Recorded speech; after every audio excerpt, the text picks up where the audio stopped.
ആയിരക്കണക്കിന് ആളുകളാണ് ദിവസവും ഈ പുണ്യനഗരത്തിൽ എത്തിക്കൊണ്ടിരിക്കുന്നത്.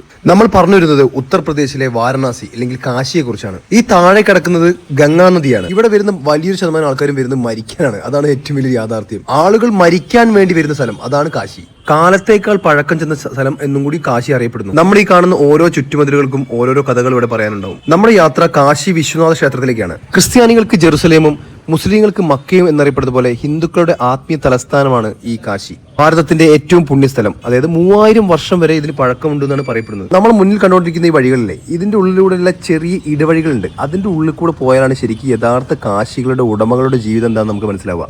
മരിക്കാൻ വേണ്ടി മാത്രം ഒരു പറ്റം ജനത ഇവിടെ വരിക എന്ന് പറയുമ്പോൾ അത് ശരിക്കും അത്ഭുതപ്പെടുത്തുന്ന ഒന്നാണ് അല്ലേ. കാശിയിൽ വെച്ച് മരിക്കാൻ ആഗ്രഹിക്കുന്നവർക്ക് വേണ്ടി മാത്രം നിർമ്മിച്ച ഒരു സംഗതി ഇവിടെ മുക്തി ഭവനുകൾ എന്നാണ് അറിയപ്പെടുന്നത്.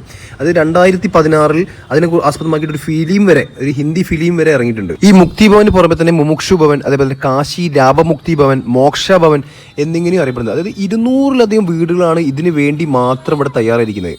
അത് കംപ്ലീറ്റ്ലി ഫ്രീ ആണ് കേട്ടോ. ഈ 200 വീടുകളിലും നമുക്ക് ഫ്രീ ആയിട്ട് നിൽക്കാം. അത് 15 ദിവസമാണ് ഇവിടെ നിൽക്കാം. 15 ദിവസം ഫ്രീ ഓഫ് കോസ്റ്റിൽ ഇവിടെ നിൽക്കാം. അതിനുള്ളിൽ മരിക്കുകയാണെങ്കിൽ അവർക്ക് മരിച്ചു പോകാം. അതോ സപ്പോസ് ഇപ്പോൾ 15 ദിവസത്തിനുള്ള ആൾ മരിച്ചിട്ടില്ലെങ്കിൽ ആ നെക്സ്റ്റ് വരുന്ന ആൾക്ക് ആ വീട് കൊടുക്കേണ്ടി വരും. എന്തൊക്കെ ഒരു ആചാരങ്ങളല്ലേ. അതുകൊണ്ട് തന്നെയാണ് ഈ കാശി എന്ന് പറഞ്ഞ സ്ഥലത്തിന് മറ്റൊരു പേരും കൂടി ഉണ്ട്. എന്താ അറിയോ, മഹാശ്മശാനം എന്നും കൂടി അറിയപ്പെടുന്നുണ്ട്. 1920-കളിലാണ് ഈ മുമുക്ഷു ഭവനും മോക്ഷ ഭവനൊക്കെ നിർമ്മിച്ചത്. താരതമ്യേന വൃത്തിയൊക്കെ ഉള്ള പട്ടണം തന്നെയാണ് കാശി. നമ്മളിപ്പോൾ പോയിക്കൊണ്ടിരിക്കുന്നത് കാശി വിശ്വനാഥ് ടെമ്പിളിന്റെ അടുത്തേക്കാണ്. നമ്മുടെ നാട്ടിൽ നിന്ന് ഇങ്ങോട്ട് വരേണ്ടത് വാരണാസി ജംഗ്ഷനിലേക്കാണ് നമ്മൾ ടിക്കറ്റ് എടുക്കേണ്ടത്. ആഴ്ചകളിൽ ശനിയാഴ്ചയാണ് ഈ ട്രെയിനിലെ സ്പെഷ്യൽ ട്രെയിനാണ്. അത് 11:55 രാത്രി 11:55 ഈ ട്രെയിൻ നമ്മൾ എറണാകുളത്ത് സ്റ്റാർട്ട് ചെയ്യുന്നത്. അത് ചൊവ്വാഴ്ച 1:45 പുലർച്ചെ 1:45 വാരണാസിയിലെത്തും. വാരണാസിയിലെത്തി കഴിഞ്ഞ് കഴിഞ്ഞാൽ 8 കിലോമീറ്റർ ആണ് നമ്മുടെ ഈ കാശി വിശ്വനാഥ ക്ഷേത്രത്തിലേക്കുള്ളത്. അത് ഷെയർ ഓട്ടോകളൊക്കെ നമുക്ക് അവൈലബിൾ ആണ്. നമ്മൾ ഒരുമിച്ച് നമ്മൾ സ്വന്തമായിട്ട് വിളിച്ചു പോരുകയാണെങ്കിൽ ചെറിയ റീസണബിൾ ആയിട്ടുള്ള ഒരു പൈസ ആയിരിക്കും ഉണ്ടാവുമെന്ന്. ഞാൻ വന്നിട്ടില്ല, അതുകൊണ്ട് എനിക്കറിയില്ല. അമ്പലത്തിന്റെ ഒരു 2 കിലോമീറ്റർ പുറമെയാണ് നമ്മുടെ ഈ വണ്ടി നിൽക്കുള്ളൂ. പബ്ലിക് ട്രാൻസ്പോർട്ടുകളൊക്കെ അവിടെ നിൽക്കുള്ളൂ. അതിനുശേഷം നമ്മൾ ഇതേപോലെ ചെറിയ ചെറിയ ഓട്ടോകൾ കയറി വരണം. അതിന് ഒരാൾക്ക് 10 രൂപയെ ചാർജ് ഉള്ളൂ കേട്ടോ. നമ്മൾ ഈ മുന്നിൽ കാണുന്നതാണ് മെയിൻ കവാടം. മെയിൻ 3 കവാടങ്ങളാണ് ഇവിടെ ഉള്ളത്. ഇതാണ് മെയിൻ കവാടം. പുലർച്ചെ 4 മണി മുതൽ രാത്രി 10 മണി വരെ ഇവിടെ ദർശനം ഉണ്ടായിരിക്കുന്നതാണ്. ഇന്നൊരു വലിയൊരു കാര്യം, നമ്മൾ വന്ന ഈ ട്രെയിൻ തന്നെ രാത്രി 9 മണിക്ക് തിരിച്ചുണ്ട്. അപ്പോൾ അക്കോർഡിംഗ്ലി നമുക്ക് അങ്ങനെ തീരുമാനിക്കാം.